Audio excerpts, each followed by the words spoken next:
Hello, everyone, and welcome back to Chasing Psychological Safety. Just me this week. As of next week, we'll be back in full flow, and Fionn will probably provide a much more balanced point of view than I can give you today. With that said, it's probably for the best that this conversation is just between us, because it follows an article I've written yesterday, which is probably quite out of character for me, if you've read me before. The article was called In Defense of HR, and I have to admit that I have done quite some thinking regarding the immensely integrated role that HR has in the grand scheme of enterprises trying to kind of get to where they need to be, in particular right now, after the changes that the pandemic has brought together. So essentially what I'm saying is I have been very critical towards HR. I still am. I believe the duty of care towards our people rests firmly with HR, and the need to change the status quo rests firmly with HR. The ability to move your leaders from command and control to servant leadership and empathy and caring rests firmly with HR. And in general, having the tools, the time, the opportunity, and the permission to be doing the human work is a message that HR has to drive home and has to help people in terms of giving them the things they need to distribute the human work to the team level and let them get on with it. So, none of my article meant that this is not HR's fault and HR should kind of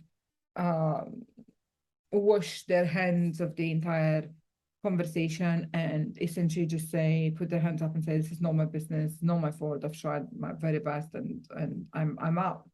So none of my articles suggest that HR should be out. What they should be is fully in. And by that, I mean, we just have to find a way to become the actual defenders of these wins. The flexibility POC that the pandemic has shown us, but also the focus on humanity, the conversations we're having around understanding each other, compassion, empathy, courage, open talk, experimentation, a culture of no failure, all of the things that have become burnout, obviously, depression, things that are happening to all of us, undoubtedly. In fact, next week, I'm going to write a much longer or much more in-depth article regarding how we are all experiencing burnout and depression to a fashion or other now after COVID and right as we enter this financial crisis. So back to the topic. I understand, and it doesn't matter obviously to HR whether I understand or not, but I do understand, and I wish that there were a way that we could more firmly translate this understanding of mine to other parts of the organization that often feel left alone and abandoned by HR, that often feel neglected by HR, that often feel unhelped by HR. With that, I mean, in particular, the technology side of things, where we have, kind of hundreds of conversations every week, whether we speak somewhere or we talk to clients or we meet new potential clients. And the feeling is overwhelmingly the same from the tech community, if you wish. We have had to pick up this ball. We have to keep our teams in order. We have to make our people high performing. And we waited for help from HR and it never came. So from our perspective, they're not on our team anymore. So as ever, I think that's something that needs fixing really quickly.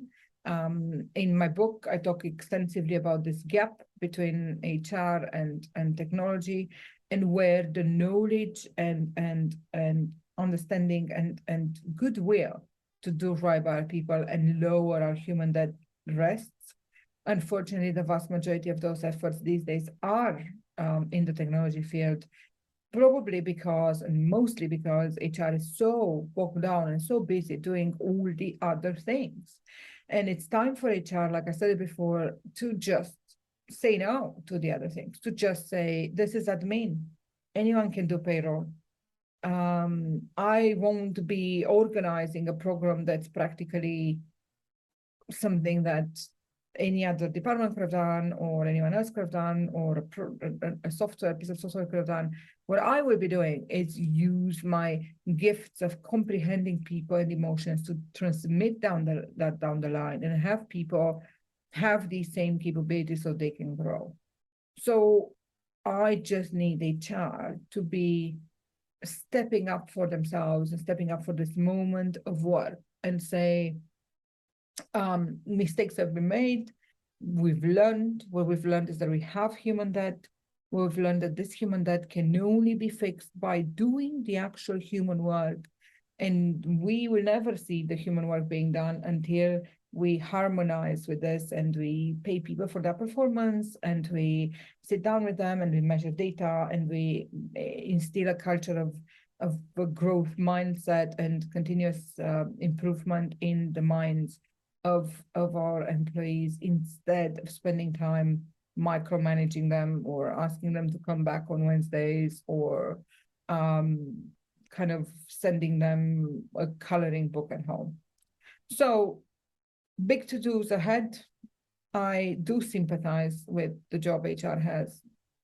Biggest, hardest, and most ingrate one in the company, let's be clear.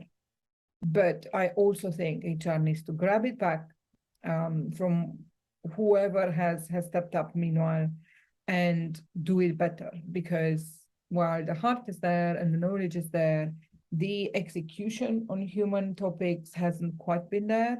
We need it to come. We need HR to start showing up in that way, and we know they can, and that we can trust they will start laying good, flexible, well-being focused, team-obsessed, psychologically safe foundations for us all. And we will talk to you next week. Meanwhile, keep the heart, keep up the fight, and good luck out there. We know it isn't easy. Bye.